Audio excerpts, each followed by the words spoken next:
नहीं बनाया। भी अगों बोला उन्हें दो चार रख दित्तियां। ਜਿਹੋ ਜਿਹੇ ਮੁਲਕ ਵਿੱਚ ਹਾਲਾਤ ਚੱਲ ਰਹੇ ਨੇ, ਅਦਾਲਤੋਂ ਨਿਕਲਣ ਤੋਂ ਪਹਿਲਾਂ ਹੀ ਫੜ ਲੈਂਦੇ ਨੇ। ਅਦਾਲਤੋਂ ਨਿਕਲਣ ਤੋਂ ਪਹਿਲਾਂ ਹੀ ਫੜਦੇ, ਉਹਨਾਂ ਦਾ ਵੱਸ ਨਹੀਂ ਚੱਲਦਾ ਉਹ ਅਦਾਲਤ ਵੀ ਨਾ ਜਾਣ ਦੇਣ। ਠੀਕ ਹੈ। ਇਸ ਤੋਂ ਮੈਨੂੰ ਇੱਕ ਗੱਲ ਯਾਦ ਆਈ, ਕਿਸੇ ਵਕਤ ਵਿੱਚ ਇੱਕ ਫੈਮਿਲੀ ਹੀ ਔਰ ਉਹ ਬੋਲੀ ਹੀ, ਉਹਨਾਂ ਨੂੰ ਸੁਣਾਈ ਨਹੀਂ ਦਿੰਦਾ ਔਰ ਉਹਨਾਂ ਦਾ ਕਾਰੋਬਾਰ ਹੀ ਚਾਰ ਪਹੀਆਂ ਬਣਾਉਣ ਦਾ, ਉਣਨ ਦਾ ਜਿਹਨੂੰ ਕਹਿੰਦੇ ਨੇ। ਉਹਨਾਂ ਦੀ ਬੁੱਢੀ ਬਾਹਰ ਕਿਤੇ ਜਾ ਰਹੀ ਸੀ, ਕਿਸੇ ਔਰਤ ਨੇ ਕਿਹਾ ਬਈ ਤੁਸੀਂ ਸਾਡੀ ਵੀ ਇੱਕ ਮੰਜੀ ਬਣਾ ਦਿਓ। ਉਹਨੂੰ ਤਾਂ ਜ਼ਾਹਰ ਹੈ ਕਿ ਸੁਣਾਈ ਨਹੀਂ ਦਿੰਦਾ। ਉਹ ਘਰ ਆਈ, ਘਰ ਆਣ ਕੇ ਉਹਨੇ ਆਪਣੀ ਨੂੰਹ ਨੂੰ ਕਿਹਾ ਕਿ ਬਾਈ ਉਹ ਬਾਹਰੋਂ ਮੈਨੂੰ ਸ਼ਿਕਾਇਤਾਂ ਮਿਲ ਰਹੀਆਂ ਨੇ ਤੇਰੀਆਂ, ਤੇਰੇ ਕੰਮ ਚੰਗੇ ਨਹੀਂ।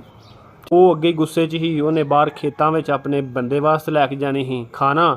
ਉਹ ਉੱਥੇ ਗਈ ਖਾਣਾ ਲੈ ਕੇ, ਉਹਨੂੰ ਕਹਿੰਦੀ ਹੈ ਬਈ ਮਾਂ ਤੇਰੀ ਕਹਿ ਰਹੀ ਹੈ ਖਾਣਾ ਚੰਗਾ ਨਹੀਂ ਬਣਾਇਆ।